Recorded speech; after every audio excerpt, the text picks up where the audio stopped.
Ciao belli, welcome to Italian Lessons with Seva. Today I wanted to discuss the gender of Italian nouns, and we're going to touch the topics of the articles. There is more extensive lesson recorded before this one on my YouTube channel, and we're going to discuss slightly the pluralization of the nouns and how to recognize masculine or feminine nouns in Italian. Okay, so the basic question is that true that in Italian all nouns are masculine or feminine? There is no concept of it. It is always she or he. And the answer is yes. It is the truth. In Italian, all nouns will be either feminine or masculine. The good thing, it is a purely grammatical gender, so please do not look for any feminine as you understand them, or masculine as you understand them, features of the Italian nouns. It's purely a grammatical gender. It's just a convention. When you learn a new word, you need to figure out whether it's masculine or feminine. The good news is most of the words are obviously either masculine or feminine, grammatically, or in case of doubt, you can use the dictionary and just see some words are not entirely clear. All right? So that's why Italian is beautiful. All right, let's take a look. So you have here 4 words. You have here la mela, that lost its part of it is article. Means the apple. Il pomodoro, that is the tomato. Il pane, that is the bread. E l'ananas, that is the pineapple. So let's take a look at it. So your assignment is to find out whether a noun in Italian is masculine or feminine. So you see here that this one ends on a, and you see here that this one ends on o. Most feminine singular nouns in Italian will end on a. Most singular Italian nouns, singular masculine nouns in Italian will end on o. That's how you know. So il pomodoro has masculine article, has the singular definite article, and la mela will be the apple. So you have here the apple and the tomato.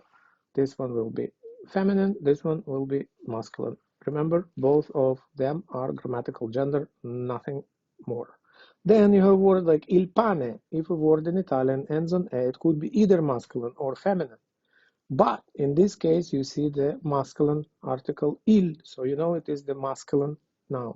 If you're in doubt, you can take a look in a dictionary and all words will be indicated M or F. So il pane is a masculine singular noun, il pane. Then you have l'ananas. So you know that most words that end on a consonant in Italian, they are borrowed words. They come from other languages because most, by far, Italian nouns end on a vowel. L'ananas comes from Tupi-Guarani language of southern Brazil and Paraguay, because this fruit comes from there. And so l'ananas means the delicious fruit in their language, ends on a consonant. L'ananas could be either masculine or feminine. You see the L apostrophe, it is the definite article of the masculine nouns that start with a vowel. Is the case? Yes. So l'ananas will have L apostrophe ananas, and the word is masculine, so it is l'ananas. All right. Pluralization. Please memorize this little table that will help you to know whether word, how the word will change when you pluralize it. If a word ends on O, most likely it will end in E for the plural. So you have here il pomodoro, so the plural will be I pomodori. Note how O becomes E because it is the most common way of pluralizing the noun. There is another video on the articles, so you're welcome to see it on my YouTube channel. If a word ends on A, most likely it's feminine. The plural will end on E. So you have la mela, and the plural will be le, me, le. And then you see that it is the classic ending, and most of the singular nouns ending on A will end on E in the plural. Il pane will have the plural article I, and then it will be pani. So if you see it here, a word in Italian ends on e, it will become e in the plural, no matter whether the word is masculine or feminine. So this is another classic example of it. L'ananas, finally, the word ending on a consonant will have nothing to do with that table. It just will not change. So L apostrophe in a singular will become li, which is the plural article of L apostrophe, li ananas, and it will not change at all. And it's very typical in Italian ananas that words end on a consonant will not have a plural form. Okay? I hope it's clear. Then you have in Italian series of words that end on certain vowel, and then they might give to you the idea that it's feminine, because we just said that most words ending on a will be feminine. So cinema looks like it's feminine, but the whole word is cinematografo, ends on o, and therefore it is a masculine noun. Okay? Photo ends on o, and then you might think, it ends on o, it's a classic masculine, and yet it is fotografia, and that what it is, the feminine noun. So in the case number one, the real ending is o, and in case number two, the real ending is a. Bici, bicicletta, again, the real ending is a, so it is actually a shortened version of a word. Moto, motocicletta, ends on a, and again, it is feminine singular. That's how you know that. So make sure that you know the full and not the shortened word or a version of a noun in order to know the gender. Then you have words that are borrowed from foreign languages. You can recognize them in Italian. Most words end on a vowel, but these ones end on a consonant. For example, film or bar. So they're obviously foreign words, and then they will have the form that does not change. So it will be il film in the singular or I film in the plural.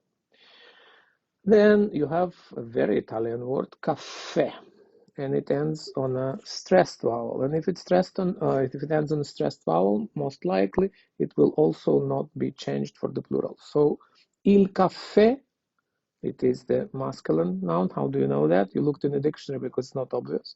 So it is il caffè or I caffè in the plural because it is a stressed vowel.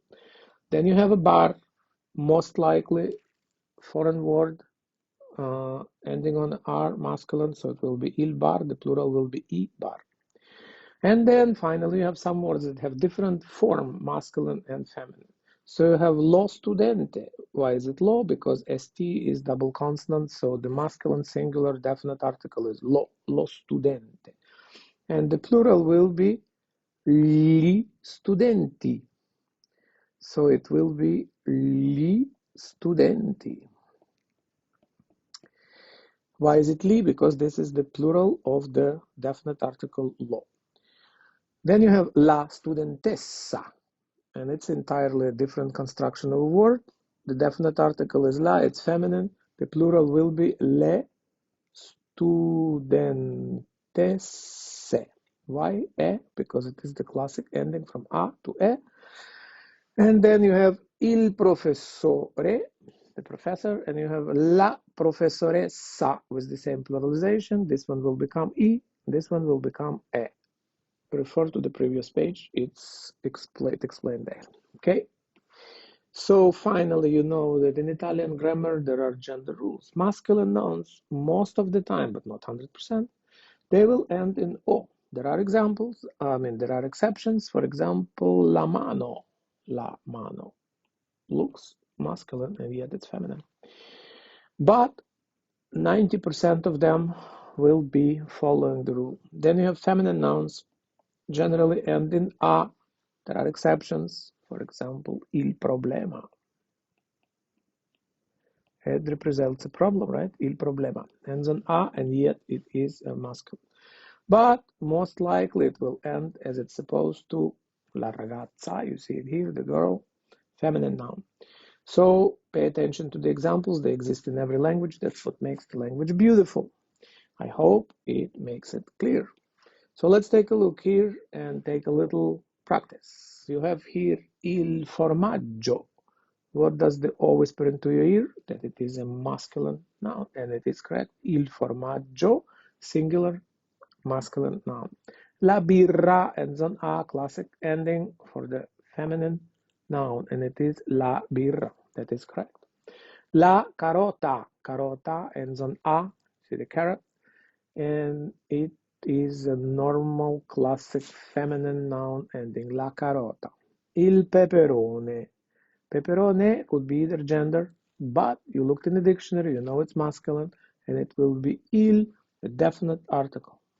La melanzana ends on A, most likely it's feminine, and it is. La melanzana is the singular feminine noun. L'avocado. L'avocado, you put here L apostrophe, definite article, because the word starts with the vowel. L'avocado is ends on O, and it happened to be masculine.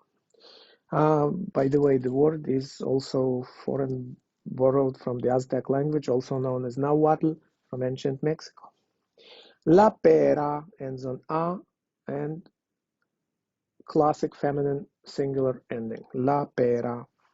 Le fragole. In this case, it is plural, so you can figure out that you know E is a ending of a classic A ending. So the singular, one strawberry, not strawberries, will be la fragola. Il limone. In this case, it could be either way, but you looked in the dictionary, and it is.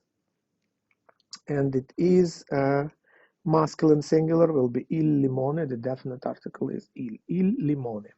Il pomodoro ends on O, and it is a classic masculine ending for a noun. You have here finally il cocomero. Ends on O. Il is the singular definite article. There is another word, languria, as well. Just so I'm not claiming it's the only word in Italian for the watermelon, but it is one of them. All right, so I hope this mini lesson makes it clearer. I mentioned the articles here. If it's not clear, you're welcome to watch the video that I recorded before this one. It is on the YouTube channel. If you need more practice, let me know. Otherwise, I'll record the next video next week. Ciao belli!